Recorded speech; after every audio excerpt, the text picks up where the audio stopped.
कहानी है कालू कौवे और रानू चिड़िया की। कालू कौवा बहुत ही मगरूर कौवा था। चिड़िया, मैंने तुम्हें कितनी बार मना किया है, यहाँ पानी मत पीने आया करो।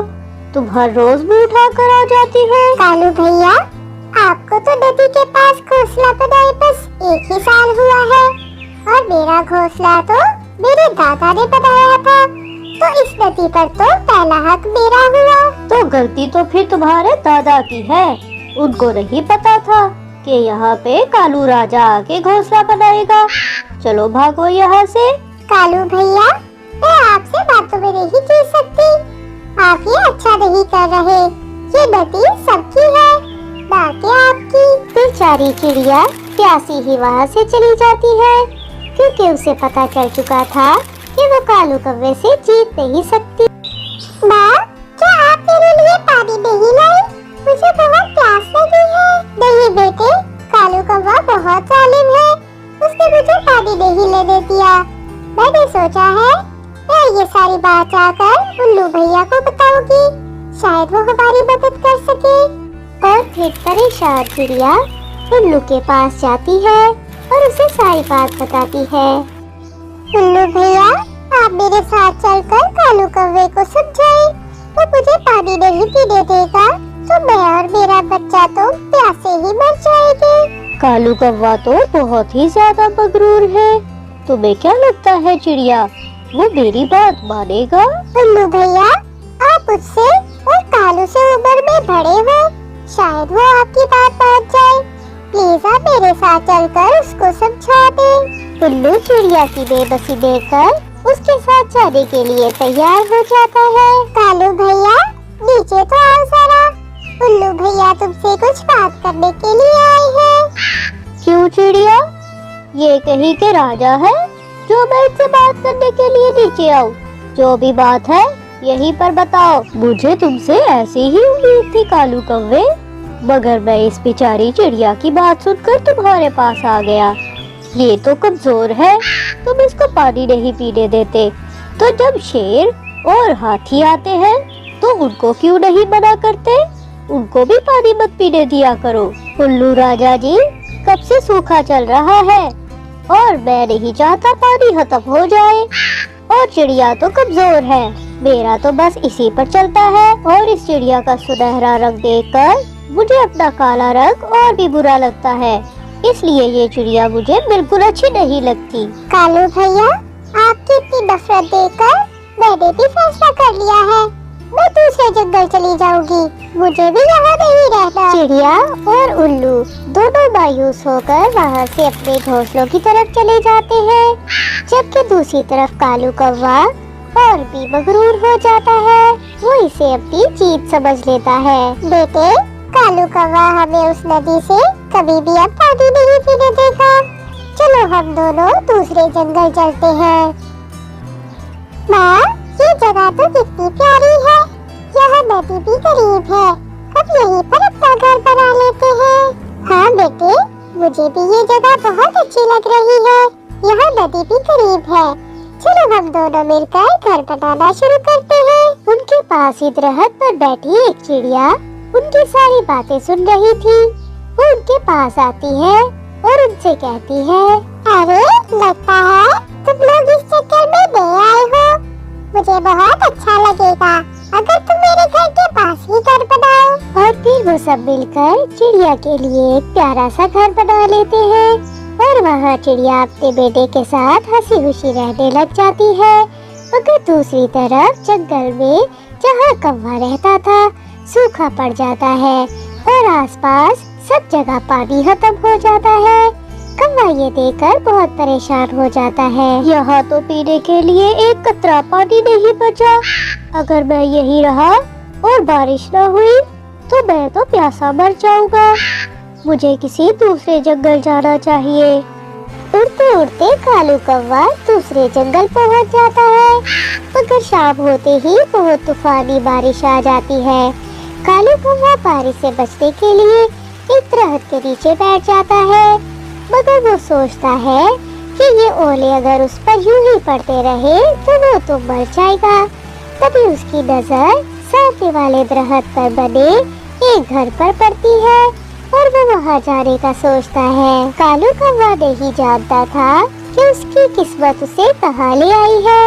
ये उसी चिड़िया का घर था जिसे उसने जंगल छोड़ने पर मजबूर कर दिया था। अरे कोई है, कोई रहता है इस घर में, तो दरवाजा खोलो, बाहर बहुत तूफानी बारिश है, मैं बारिश में मर जाऊंगा। कौन हो तुम? पहले अपना नाम तो बताओ, ऐसे कैसे मैं तुम्हें अपने घर में आने दे सकती हूँ? मेरा नाम कालू कौवा है। मैं सफर में था कि अचानक ही ये मौसम हो गया। ये अचानक ही हुआ है, प्लीज मुझे अंदर आने दो। क्या तुम पहाड़ों वाले जंगल से आए हो और तुम्हारा नाम कालू राजा है? हाँ, मैं वही कालू राजा हूँ। तो कालू राजा जी, मैं वही चिड़िया हूँ जिसको आपने वो जंगल छोड़ने पर मजबूर कर दिया था। अभी चिड़िया ये बात कर ही रही थी कि आसमान से बहुत तेज बिजली आकर कालू कौवे पर गिरती है और कालू कौवा बनकर नीचे गिर जाता है।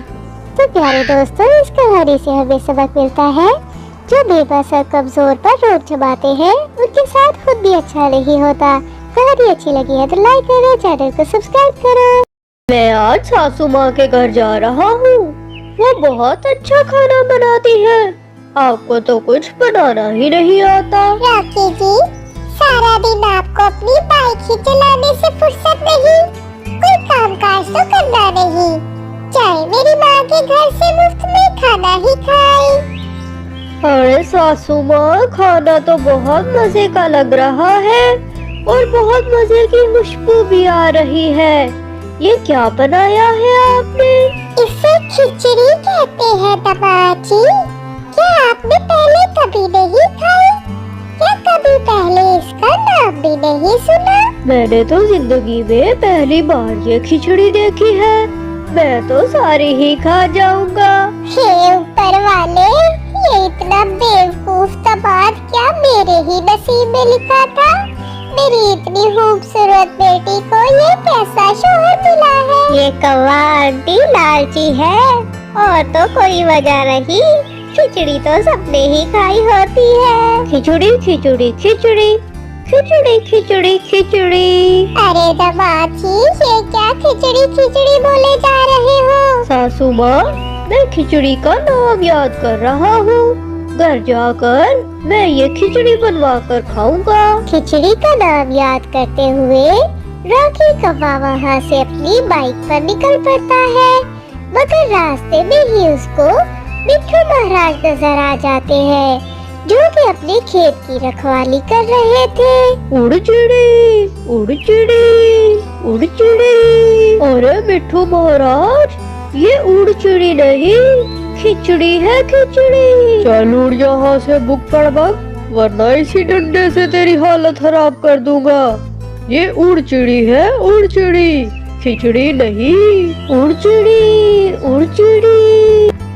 और फिर उड़ चिड़ी दोहराते हुए कौवा वहाँ से अपनी बाइक लेकर आगे निकल पड़ता है, मगर वही रास्ते में उसको एक मछेरा मोर मिल जाता है, जो कि मछलियाँ पकड़ने की कोशिश कर रहा था।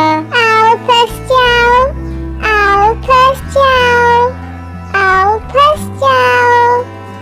आओ फंस जाओ नहीं, उड़ चिड़ी, उड़ चिड़ी। स्टूपिड कौवे, तुमने यहाँ क्या शोर मचा रखा है?